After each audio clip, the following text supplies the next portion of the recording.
So today we're going to have what I assume is going to be a beefier, longer video because we have a lot of Final Fantasy information to cover, including an interview with Tetsuya Nomura where he talks not only about Rebirth, but he explains the origins of characters like Tifa and Aerith. He also tells us why he tends to draw his characters to be so attractive. He drops a few nuggets on Kingdom Hearts 4 and whether or not he will be retiring within the next few years. And we even got a surprise drop from Digital Foundry where they took a look at the PS5 Pro version of Final Fantasy VII Rebirth. And after looking at their footage, I gotta say, there actually is quite a big difference. So if any of that sounds cool to you, or if you like what you hear, feel free to click the like button and subscribe. It goes a long way to helping out the channel.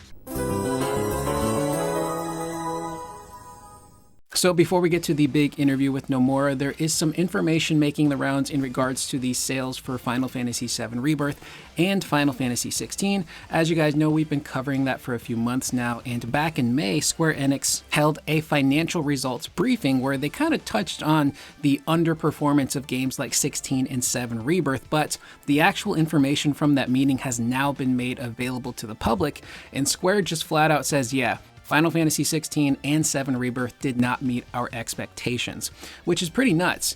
You look at a game like 16 that sold 3 million units in its first week, and that still wasn't enough to meet the expectations for Square Enix. Again, Rebirth, we don't have concrete numbers, but a lot of industry insiders were saying about 2 million units in its first month.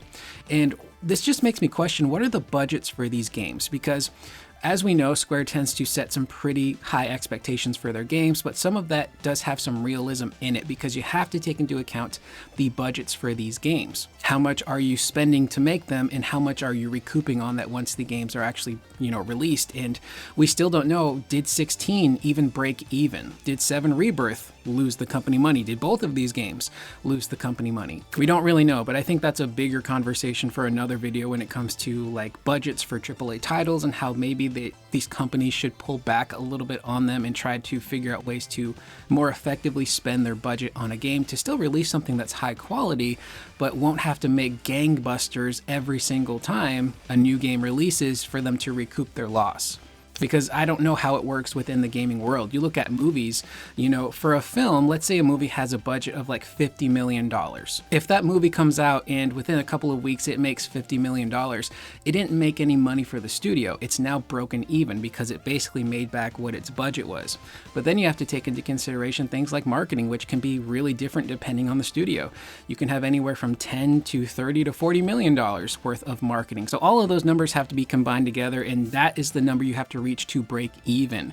And then going over that number is when you start to make money. So it might be kind of similar to a degree for gaming, but we'll never really know for sure. And I don't think Square Enix is going to actually release the numbers for what the budgets of these games actually are. But hopefully with that restructuring that's happening at Square Enix and that shift to the multi-platform strategy will help recoup costs and help these games just be more successful. Rebirth was fantastic. More people should be checking out that game. It is so good. It's a Game of the Year contender at this point. If you look at the IGN poll, which is fan voted, it's currently in first place for Game of the Year, and that's a fan voted thing. Although I had my issues with 16, a lot of people really loved that game.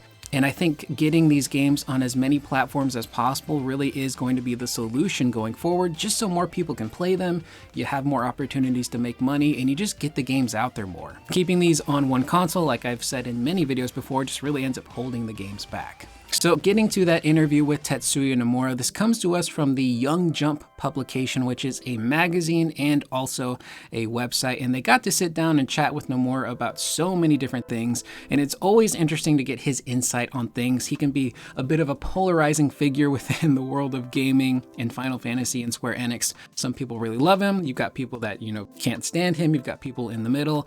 I just think he's a really creative, interesting individual. And I'm a big fan of a lot of what he does. So to kind of get a peek into the mind of Nomura and hear his thought process on things, I think is really interesting. So keep in mind this interview is machine translated through Google, so some words will pop up that you might not recognize. For example, in this article, Rebirth is sometimes referred to as reverse, which is something we've experienced with, past translations and websites. So the first thing they asked Nomura is what goals did they plan to achieve with the release of Rebirth? He responds by saying, the goal of the remake trilogy rather than reverse is to correct the distortion of perception and unify the series.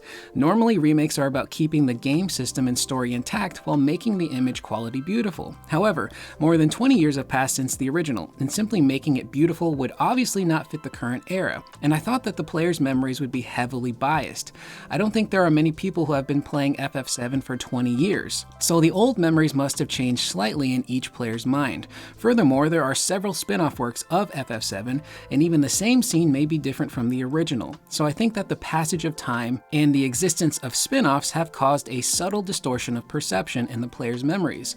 If I replay it now, I'll think, oh, was this scene like this? I thought this way. I feel the same way, but especially Nojima, the scenario writer, was concerned about the distortion of perception, so I want to converge it into one. And I'm actually really happy he brought this up, because this happens with gaming, with movies, with TV shows, where we experience them at younger ages. Maybe some time goes by before we get to experience them again, and we tend to forget things or we misremember things. It's kind of like the old meme of people thinking that the comedian Sinbad played a genie in a movie, and I think it was Kazam. So what actually happened was, I think there was an episode of Sinbad's sitcom where he dressed up as a genie, but people conflated that with the film Kazam that starred Shaq, and people thought Sinbad, for whatever reason, was a genie. So there's a lot of misremembering things. There's the Berenstein versus Berenstein Bears debate. Are we in a different universe? When did those names change? So we can tend to forget things, and that happens to me. Like, I love Final Fantasy VII. I love talking about it, but I do not consider myself an authority on the franchise because I don't know everything about it and I don't remember everything about it. And a lot of times I'll forget things. I'll forget the order of events from the original game, and I'll get mixed up with certain characters and enemies. And we tend to remember things differently. And when we do revisit them, you tend to go, oh, you know, I thought this actually happened, or I don't remember this looking like this. But it is kind of funny because the reverse of that is playing Remake for the first time. So many of those areas, the way they looked in Remake is kind of how my brain saw them as a kid in the original FF7. So for them to try and find a way to, you know, I guess kind of clean up the history of these games and present them in a way where everything is a little bit more cohesive, especially when you take into account the compilation, things like Advent Children and the story stuff that was added in with Dirge of Cerberus. It makes sense for them to want to kind of make it one brand new, cleaned up, cohesive franchise that is hopefully easier to follow. Following this, Nomura goes a little bit more in detail with this distortion in perception by talking about the game's ending, specifically when Cloud and Sephiroth are flying through this portal of different worlds. Nomura goes on to say, at the end of the game, in the scene where Sephiroth is in a white space and Cloud is flying, various visions are seen, among them the world of FF7. I'm assuming he means the original FF7. And the player's mind is surely also included, and although they are all FF7, they are all subtly different. There are several world lines like different worlds. We have made it easy to understand, such as this person is alive in World A, but not alive in World B. But each person has a different way of perceiving things. Memories are slightly rewritten over time. There are discrepancies in spin-offs, and in this work, we have had players experience several worlds of different layers, and that vision expresses these things. I personally get where he's coming from. I think the ending, again, is polarizing because it is so confusing, and you have these moments where people don't know what the heck is going on. But the more you learn about it, the more you realize, oh yes, Cloud is flying through this portal with Sephiroth as his Sherpa. These are these different worlds within the live stream. It's not a multiverse story, it's not timelines, it's different worlds within the one unifying live stream where different outcomes have happened based on character choices. And we've touched upon that in previous videos, specifically focusing on Zack, where he's in the tunnel trying to figure out, does he go and help Cloud and Aerith, or does he go after Biggs? And he makes his choice to go after Cloud and Aerith to try and find a cure for them at the Shinra Tower, and we see that rainbow effect hit. That is a choice in a world that Zack made. But in another world, Zack decided to go after Biggs, and in that world, Biggs unfortunately gets shot. But that doesn't mean that Biggs is dead in the other world that we saw. If you stick with me, I know it's kind of confusing, but I don't know. It's really interesting when you hear the developers actually speak on this and break it down and actually say, yeah, this is what's happening at the end of the game. And to kind of take into account, again, that distortion of perception, I think they're doing a really good job of taking the original FF7 elements of the compilation and putting them all together in a way that works. I think a lot of us were kind of afraid when the intermission DLC was announced and we saw Weiss and we go, oh God, Crisis Core stuff, Deep Ground, Weiss, Nero, they're coming back. This is really bad. Does that mean Genesis is going to show up and he's going to be talking Lovelace? No, they actually did a really good job of incorporating that stuff into the story and kind of teasing it. You look at a character like Cisne, who was big in Crisis Core, having her come back in Rebirth and play a specific role in Gungaga. She didn't overshadow the story. She wasn't insufferable. She played her part perfectly and fit into that new world that they've created, essentially. And I, again, think they're doing a really good job of combining all of the elements of FF7, which is such a massive universe, and making it all cohesive and fit together. Up next, Nomura touches on mini-games and why they decided to include so many. Nomura says, "That's right, without a goal there would be no motivation to explore every nook and cranny, and you would just wander around the vast world. That would make the vast world map meaningless. So the game is packed with various elements so that exploration leads to discoveries and achievements." And that's just kind of the tried and true formula for open world games. The last thing you want to do is have a vast open environment with nothing to do. That was a pretty big criticism of Final Fantasy XV, which had a pretty decent sized world map, but there was just a few gas stations and only a couple of cities that you could visit. There were a lot of dungeons, but some of them were copy and paste with their visuals, but there wasn't a lot to do there, even though I genuinely enjoyed that game. Another game that kind of shares that criticism is Final Fantasy XVI, which isn't open world, but it does have large biomes. But there really is no reason to explore a lot of these biomes because you might see a treasure chest all the way on the west end of a map. You run over there, you open it up, and woohoo, it's 11 gil. So you then wasted all of that time fighting trash mobs to make your way to this chest, which doesn't really have anything to offer. So in a game like 16, there wasn't really any motivation to explore or wander around. All of the best stuff either came on the story path or at the merchants that you would find at the hideaway or in these different locations. So for a world like Rebirth to bring back the mini games that the OG game had, it made sense to place those in different spots to give the player some type of motivation to want to explore and uncover new discoveries and areas. And granted, there will be people that do not care about that. They just want to beeline through the main story, which is fine, and the game probably flows really well just focusing on the story stuff. But you know, I enjoyed running around and coming across a side mission or finding a fun mini game that was challenging, like the Chocobo stuff in Cosmo Canyon. Trying to nail every single one of those points in the sky and control my Chocobo and dive down and get momentum was frustrating, but also kind of fun. So you want to have stuff to fill this world up that people can turn to if they feel,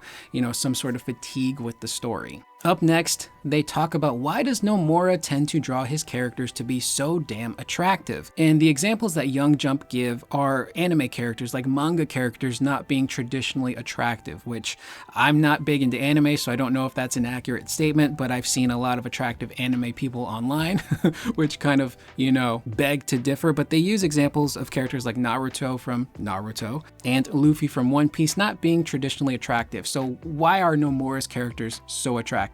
And this is a really hilarious story. Nomura goes on to say, "I see. The reason I make the main characters good looking is because in high school, a classmate of mine was playing a game where the main character wasn't very good looking. So my friend said, 'Why does he have to be ugly in the game world?' And that really made an impression on me." He begins to laugh. "From that experience, I thought I want to be good looking in games, and that's how I create my main characters." Which to me is funny. The fact that he had this one experience in high school playing a game with a friend that just happened to, you know, have an ugly main character, wanted him to portray characters as attractive so he could play as these attractive characters, to me is hilarious. And Nomura's characters are all beautiful. Some are even kind of androgynous to a degree, like Sephiroth. He's this tall, beautiful, muscular man to a degree, but he's got this long, beautiful, you know, gray hair. He's a little bit more gentle in his mannerisms when he's a good guy. And even when he's a bad guy, he's not like always all over the place unless he's in combat. Characters like Cloud, who are attractive, Tifa and Aerith. Tifa in particular was my first ever video game crush as a kid. It wasn't Lara Croft, even though she was attractive with her, you know, polygonal boobies. It wasn't Chun-Li or Cammy from Street Fighter. It was Tifa. I fell in love as a kid, and even as a grown man, I still have a massive crush on Tifa. She will always have a special place in my heart, and of course, she is gorgeous. And I also take a look at a character like Squall from Final Fantasy VIII. If I remember correctly, Nomura designed Squall after the late actor River Phoenix. And when you look at a photo of River Phoenix and Squall, it's like, oh yeah, I definitely see the resemblance from the facial structure to like the bridge of the nose, to the eyes, to the hair. It was clear that River Phoenix was a big inspiration for a character like Squall, you know, but that's what Nomura likes. He likes attractive characters and he likes belts. His characters always have tons of belts on them, and you know, it doesn't make sense from a function standpoint, but it looks pretty stylish. Up next, Young Jump talks to Nomura about the attractiveness of a character like Sephiroth, the enemy. Nomura responds by saying, in my opinion, the protagonist cannot have many adventures in terms of design or setting. If they do something too eccentric, they become too edgy and no longer become a character you can empathize with. I actually like characters with strong personalities, so I make the enemy characters have adventures that the protagonist cannot have, which is really important when designing an enemy. You look at a character like Sephiroth, you're not going to see Sephiroth going to Wall Market, dancing at the Honeybee Inn, doing all of these mini games. He's Sephiroth, man. He's not going to be doing what Cloud and the party are doing. And that's what makes, again, like Nomura says, the protagonist so endearing, is that you see Cloud in these situations where he's so uncomfortable, but he's just got to get it done. He's got to dress up as a woman to go help save Tifa. He's got to, you know, do this really silly VR battle with Dio at the Gold Saucer to get his people in. You're never going to see a character like Sephiroth do that, but seeing Cloud and the party go through that stuff, you can't help but empathize and learn more about these characters and then, you know, like them even more. Nomura even accentuates this further by flat out saying, I think Sephiroth is the one who is loved, but he's also handsome. So even Nomura is in love with his characters, and I don't blame him. He even goes on further to talk about more of like the recognition of these characters and how like the silhouettes are so easily recognizable for just about everyone on the cast, and how 7 really does have a unique roster, and it does. You've got Cloud, who is the faux ex-soldier. You've got Tifa, who is this, you know, really kind of gentle but fierce warrior monk. Aerith is the spunky girl from the slums. Barrett, it was the leader of an eco-terrorist group, but he's also a big softie. You've got a lab rat dog in Red 13. You've got the Sid, who, this is the hilarious thing to me about Sid. When I was younger and I played FF7, I thought Sid was like in his 50s or 60s. The man is like 32 years old in the world of FF7, but they portray him as this crotchety old man, this old geezer, which he isn't really. You've got Vincent Valentine, who is this super mysterious Turk member. You've got Kate Sith, which is a cat/Moogle robot. And then you've got the young, even spunkier, kind of annoying at times, Yuffie, the teenager. So you've got all of these characters that are so different and unique. And every Final Fantasy has unique roster of characters, but 7 in particular is just so damn different. It's just interesting to watch these characters interact. Now up next, he talks about the creation of Tifa and Aerith and drops information that apparently has never been said before. He goes on to say, I've never said this anywhere. Aerith was made first, but her personality was actually similar to Tifa's. However, I didn't want to follow the same conventional flow as before, so I decided to make it a double heroine. At that time, the personality that was put into Aerith alone split off, and the character of Tifa was born. And Aerith has a destiny that she is carrying in the story, so I created her inner self to highlight that. Which I don't know if this actually was ever said out loud, but it was definitely inferred through a lot of older developer footage and interviews, where the first 3 main characters you had in OG FF7, I'm talking like the early stages of that game, were Cloud, Barrett, and Aerith. Those were the only 3 characters that we actually saw any art or footage of. So that we definitely knew, but the whole personality angle of how Aerith was essentially originally Tifa is pretty interesting, and to split them off and have more than one female character in the cast, I think was really cool, because a lot of, you know, Final Fantasies, I think leading up to that, didn't have a lot of female characters on their squad. You'll have to correct me in the comments, because there's a lot of stuff I don't know about, like even older Final Fantasies prior to that, but to have these 2 characters that, you know, eventually become so different, and have Aerith kind of be a little bit more gentler, but also kind of spunky spunky, but she has those moments where she's definitely a little bit more reserved and introspective, I think is pretty cool. Up next, Young Jump asks Nomura about the spread of player opinions thanks to things like social media, where Nomura responds by saying the player's perspective is very interesting, and I often notice things, so I think I pay close attention to it. I don't think it's necessary to reflect their opinions at all, and if there's something that needs to be done, I think it's better to do it. However, if we go in the opposite direction to what the players want and create a scenario in which a popular character suffers a terrible fate, I don't think that's good for the player's feelings. That said, I don't think it's right to say, I want it to be like this, or yes, I understand. The point is that we should think of a scenario with a clear intention rather than just following the player's opinions. As for Aerith in the remake trilogy, I can't talk about her yet. And this is something you see all of the time nowadays with social media. Everyone, including people like me, are throwing our own opinions out there about specific games, whether they be good or bad, or specific critiques on, story or characters. And I see what he's saying here. You never want to fully, follow what the fans are saying. You really do have to start out with that clear intention of what your story is going to be. And you honestly should probably stick to your guns for most of it and just follow it through.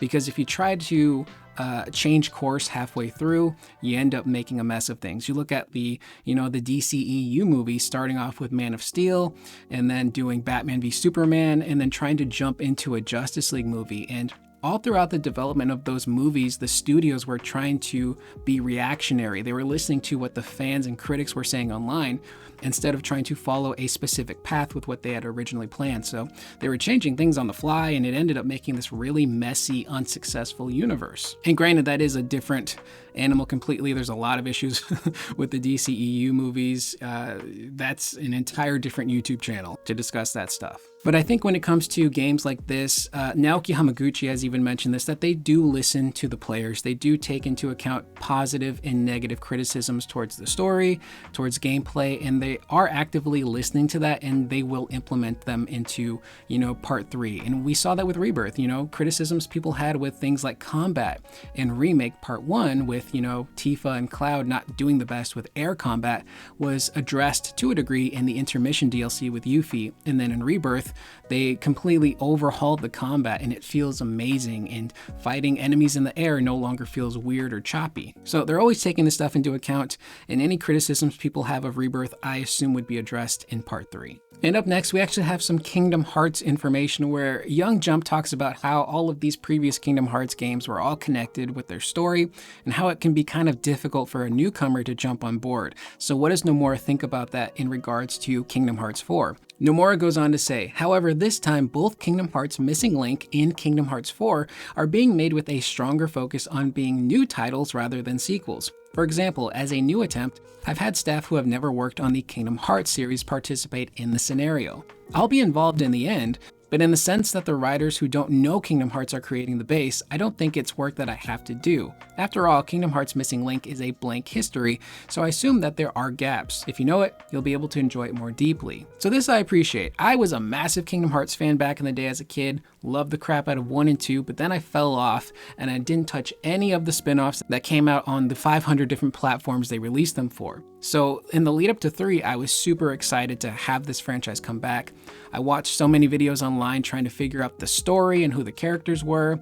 I thought I understood it, and then I played the game and was pretty disappointed. With a number of things. There was no Final Fantasy characters until the DLC came out. They mentioned Cloud and Auron at the beginning of the game, and that's it. So to not have the Final Fantasy aspect of Kingdom Hearts there was a big blow for me. But also I was just so lost and confused with the story. I didn't know who most of the characters were or what their relationships were. So jumping into that was really difficult. And there's one moment in particular that I always think about towards the end of 3, where you're in the Keyblade graveyard doing this big battle, and Sora is going to get help from a special character. And I'm like, oh my god, who is this character going to be? Is it a Final Fantasy character? Is it someone from the first 2 games? And we see the character and he's facing this big bright light, and then he turns around and looks at Sora and says something, and I think to myself, I have no idea who you are, sir. And I was so lost, and I thought about in that moment how something that just fell flat on me probably made someone who was a massive Kingdom Hearts fan lose their minds. And it reminds me of the Justice League cartoon. It might have been Justice League Unlimited, but there's an episode where Lex Luthor manages to switch bodies with the Flash, Wally West. And he says to himself, I'm finally going to figure out the identity of the Flash. So he goes into the bathroom, looks in the mirror, takes down the cowl, and stares at the mirror for like 5 seconds before uttering the words, I have no idea who this is. Which to me is how I felt in that moment with Kingdom Hearts 3. If nothing else, I can at least learn the Flash's secret identity. I have no idea who this is. So to have Kingdom Hearts 4 kind of be a bit of a reset, a new world, new characters, I think hopefully should create a nice jumping on point for people to finally understand a new story. You kind of leave behind a little bit of the Organization 13 stuff and move into something different, I think is probably what's best. And finally, they end with, after 20 years of Kingdom Hearts, will the plot of the entire franchise finally be resolved? And this is where Nomura brings up the idea of retirement. He goes on to say, speaking of things without dreams, I only have a few years left until I retire. So it's like I have to decide whether to retire first or finish the series first. He then laughs. However, I'm making Kingdom Hearts 4 now with the intention of it being a story that will be completed. And the day that Nomura retires for good is going to be a pretty big day. Again, like I said at the beginning of the video, regardless of how you feel about him, he's been a massive influence in the gaming industry, specifically with Final Fantasy, creating such unique character designs and taking big swings at games and stories that, sometimes just don't hit. They miss, and when he misses, it can sometimes be a pretty big miss. But I do appreciate how incredibly different and unique his view on a lot of these things are. It's just something that's almost kind of like Hideo Kojima. He's a very polarizing figure. Some people love Kojima, some people can't stand him. But you look at what Kojima has done in his games and what he's predicted with the future of tech and military and how he's been kind of spot on is pretty gnarly. And these are just, influential people to have in the industry, and it's just super exciting to see how they think about these things. So with the Nomura interview done, we're going to touch very briefly on the Digital Foundry footage for Final Fantasy VII Rebirth on the PlayStation 5 Pro. And when the first screenshots hit and the first few clips hit at the PlayStation Pro presentation thing, you couldn't really see much of a difference in the visuals for Rebirth on the Pro. Some of the lighting looked a little bit different. I did notice that there was a little bit more character detail, but now seeing this Digital Foundry footage, it's pretty big. So I'll leave a link to their video in the description below, but chances are, if you're watching this video, you're already subscribed to Digital Foundry, so go and check out that video so you can see the raw footage itself, and I recommend watching it either on a TV or a big monitor so you can really actually see the differences in the visuals. But some of the things they touch on is comparing the performance version of Rebirth on the regular PS5 to the standard version of Rebirth on the Pro. And I didn't realize just how blurry Rebirth was on standard PS5. I knew it was blurry because I'd played through a little bit on performance mode, but seeing the two images together, it really is a pretty big difference. And seeing the Pro version run at 4K 60 with none of the blurriness on the characters or the world is pretty astounding. They even mostly got rid of the ghosting effect that you would sometimes see in Rebirth on characters or objects. And what ghosting is, for those of you who don't know, is sometimes you move the camera so fast around a character or an object, and then you end up seeing an after image of said character or object. They seem to have eliminated that completely. And like we mentioned in our initial video talking about the Pro version, character detail is much greater. The pores on the character's skin, facial hair, the hair on their head, the clothing, everything has been exponentially increased. It's a very beautiful big visual upgrade. They do note that there is some weird stuff still going on with artifacting on like clothing, like Barrett's jacket in one scene has some weird artifacting on the back. There's some shimmering effects going on with things like Tifa's long hair. And there is still some texture pop in and foliage pop in, which I'm not even sure if that's something the Pro will fix. That might be something that is just, unfortunately, a side effect of Unreal Engine 4 that might be alleviated with Unreal Engine 5, which, again, we talked very briefly a while back about maybe the devs jumping over to Unreal Engine 5, but that's most likely not going to happen. They've made their choice for Unreal Engine 4 a while back, and they'll probably stick with that to kind of smooth over development. But the game seemingly ran at a consistent 4K 60 see. And this footage was not captured by Digital Foundry, it was provided to them by Square Enix. So I'm sure once Digital Foundry actually gets their hands on the full game, they'll just get inside and just completely dissect it and provide even more detailed information on a lot of the differences. One of the areas they did say that unfortunately doesn't seem to be changed is the lighting. Now, when we saw that shot of Zack in the church, the lighting did look a little bit different.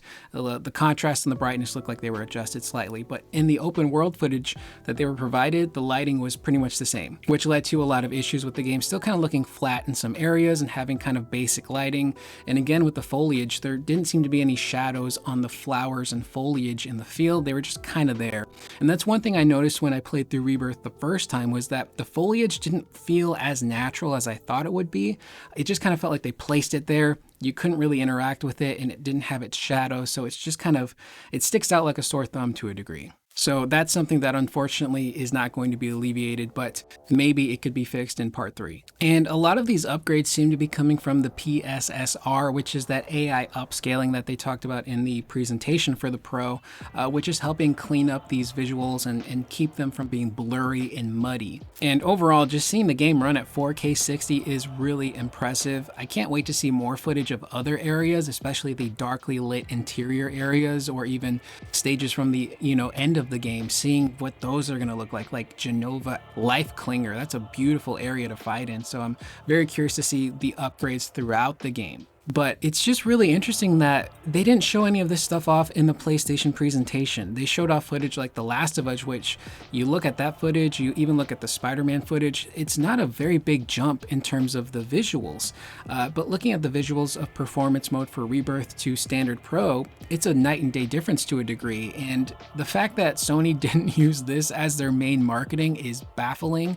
You got Digital Foundry out here doing way better marketing for the Pro than, Sony is even doing, and even to a degree Square. But it's just kind of weird how they didn't choose to show off this game, and when they did show footage of the game, it was areas where you couldn't really see much of a difference, like Zack in the church, or the meteor coming towards him, or the quick shot of Sephiroth at Nibelheim. So based on all of this stuff, it looks like the Pro version is going to be the best way to play Rebirth. So if you're someone who either doesn't have a PS5 or you've been waiting to play Rebirth, the Pro version is going to be the one you're going to want to play. Now, you got to take into account again the pricing. This is a $700 console, and if you want that hard drive, that's an extra $80. You throw in tax and shipping and handling, and you're probably going to be paying well over $800 for this machine. So it's really up to you on whether or not you want to spend that money. I seem to be okay with 4K 30, and I don't really mind the blurriness all that much when I do play on the performance mode. All in all, this is a console that is definitely designed for enthusiasts, not just people who have a lot of disposable income.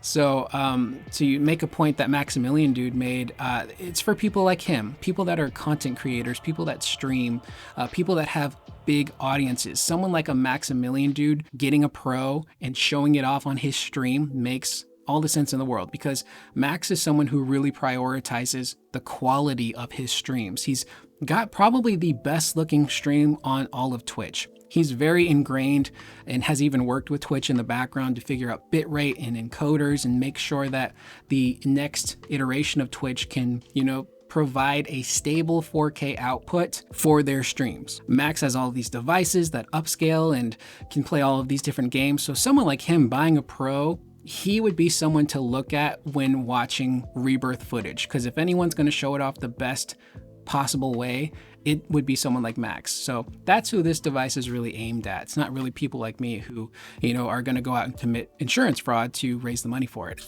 And it just makes me hope that CS1 and Square are learning from the experience of building Rebirth on the PS5 and now working with the Pro version to hopefully take into account all of these improvements and put them into Remake Part 3.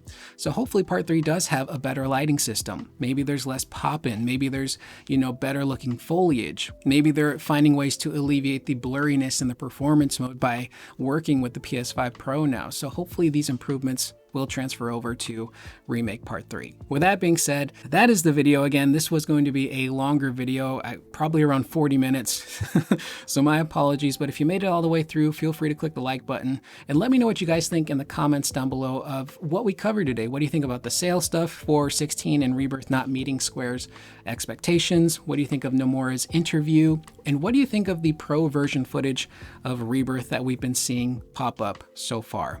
And before you go, you can check out my latest video where we talk about the rumor of Hideaki Itsuno potentially joining Square Enix to direct Final Fantasy XVII. I am Curious Corduroy. I will see you guys in the next video. Please remember to always be excellent to one another.